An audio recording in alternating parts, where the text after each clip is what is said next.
Yeah, hello Reena. Hello, Seeing doctor. you after a long time, almost a year.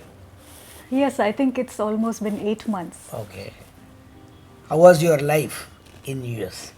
Filled with a lot of adventures. No, I am glad to say one thing. Having had heart transplant and being on immunosuppressive drugs, you never bothered about the immunity. Everybody has been talking about, increasing the immunity whichever may possible. I am glad that you took that risk. Thank you, doctor. It's something I've experienced over a span of 13 years, or 12 years actually, of being a heart transplant patient. Is that, and also being a patient, surviving, and facing death often, it's what I've come to realize is when you're close to death, you value life even more, and life needs to be lived to the fullest. And I don't do it just for me or for my family, but also for my donor, especially. That's very good.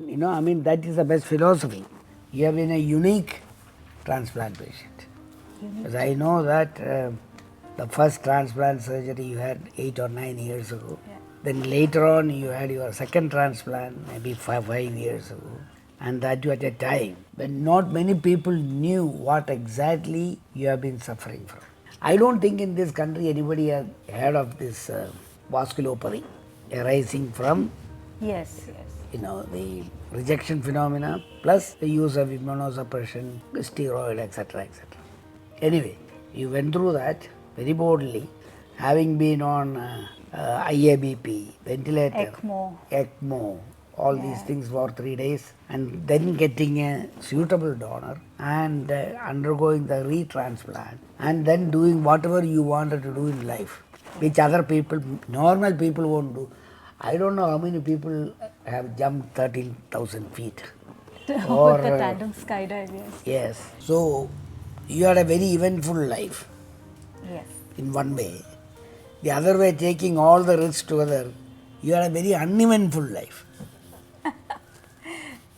If I have to even begin saying, when I was 25 and I had dilated cardiomyopathy, first of all, at that age, having a heart failure, I did not know what life was, what life had in store for me, or whether I would even live for that matter. And when I went through my first transplant, I had to be, the nurse had to, like, she said, you had a heart transplant. In 3 days, I was walking. In 5 days, I was singing for you at the ward. And in 15 days, I was back in Bangalore with a new heart, my donor heart. After 8 years, when I developed CAV, and I was put on the IABP, the VA ECMO, and I had to go through a second heart transplant on the ECMO. I didn't even realize I was doing this, but I clearly remember asking the nurse for a pen. Basically, I couldn't speak, I was on ventilator, but I did this, and she got me a pen and paper. And I wrote something like, Dear Dr. K.M. Cherian, please do not give up on me, I am alive. Something of that sort that I wrote to you. Doctor, I would like to thank you for not just making me a part of this interview, but making me a part of your family and making me feel so loved and welcome. I thank you from the bottom of my heart. Okay. Thank you. Thank you, doctor.